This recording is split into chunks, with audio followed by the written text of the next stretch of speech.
क्यों निमंत्रण नहीं दिया राजा जनक ने राजा दशरथ को स्वयंवर का।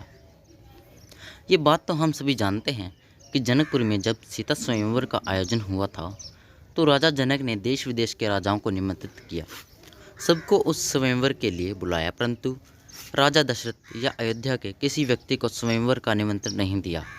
इसका कारण कोई आपसी बैर नहीं था, अपितु एक ऐसी घटना थी जिसके राजा जनक को डर था कि कहीं फिर से वही हुआ तो क्या होगा। क्यों निमंत्रण नहीं दिया राजा जनक ने राजा दशरथ को, क्या थी वो घटना, आइए जानते हैं।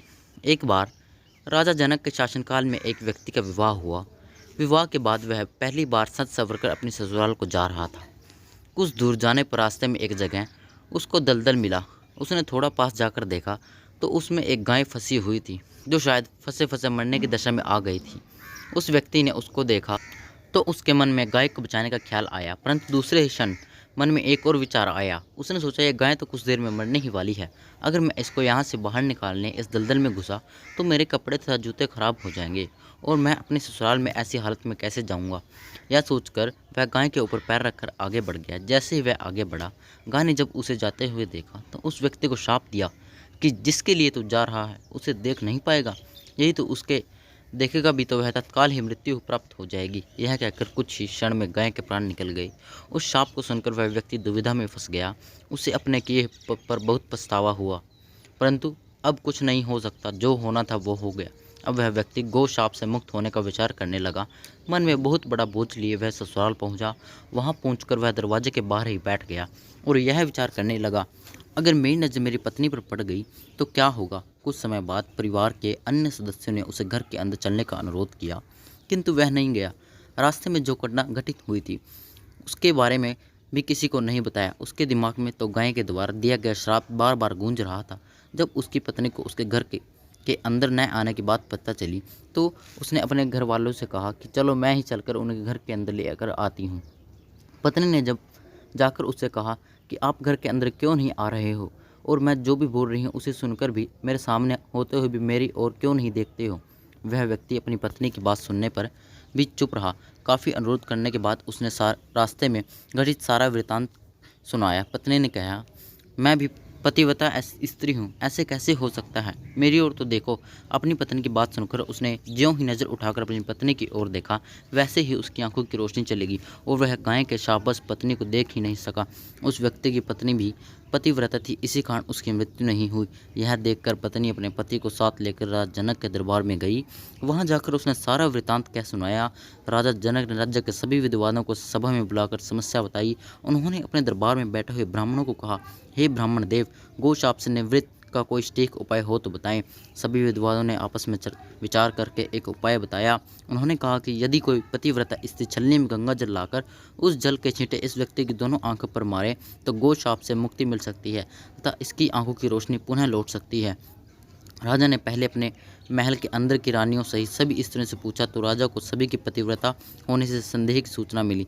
ऐसा सुनकर राजा जनक चिंतित हो गए। तब उन्होंने आसपास के सभी राजाओं को सूचना पहुंचाई।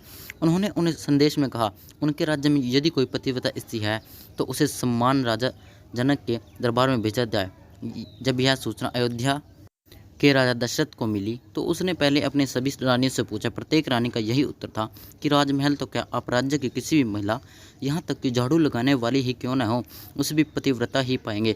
राजा दशरथ को इस समय अपने राज्य की महिलाओं पर आश्चर्य हुआ और उन्होंने अपने राज्य की सबसे निम्न कार्य के अनुरूप मानी जाने वाली सफाई करने वाली को बुलाया।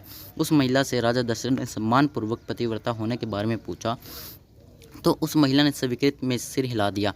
तब राजा ने यह दिखाने कर लिए कि अयोध्या का राज्य सबसे उत्तम है। उस महिला को ही राज सम्मान के साथ जनकपुर भेज दिया। ठाट बाट से स्वागत सम्मान किया। तब राजा ने उस महिला को समस्या बताई, साथ ही ब्राह्मणों द्वारा जो उपाय बताया गया था वो भी बताया। महिला ने राजा को उस कार्य को करने की स्वीकृति दे दी। अगले दिन महिला छलनी लेकर गंगा किनारे गई। वहां पहुंचकर उसने प्रार्थना की, हे गंगा माता, यदि मैं पूर्ण पतिव्रता हूँ, यदि मैंने अपने तन और मन से अपने पति को ही परमेश्वर माना है तो गंगा जल की एक बूंद भी छलनी से नीचे नहीं गिरनी चाहिए।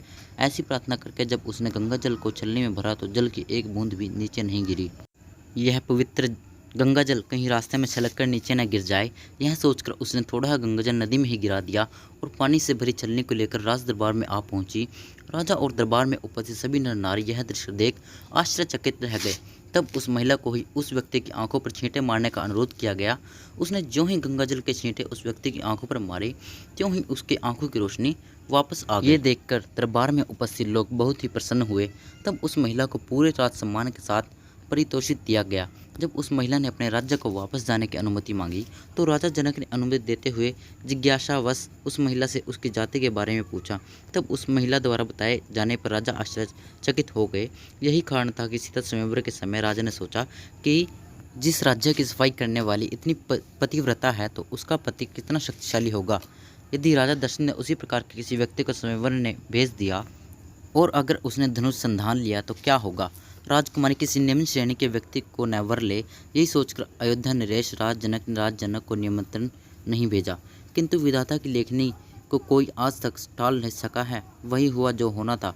अयोध्या के राजकुमार वन में विचरण करते हुए अपने गुरु के साथ जनकपुर पहुंच ही गए तथा धनुष तोड़कर राजकुमार राम ने सुकुमारी सीता का वर्ण कर ही लिया। दोस्तों, अगर कहानी अच्छी लगी हो तो कृपया सब्सक्राइब जरूर करें और कमेंट में जय श्री राम अवश्य ही लिखें।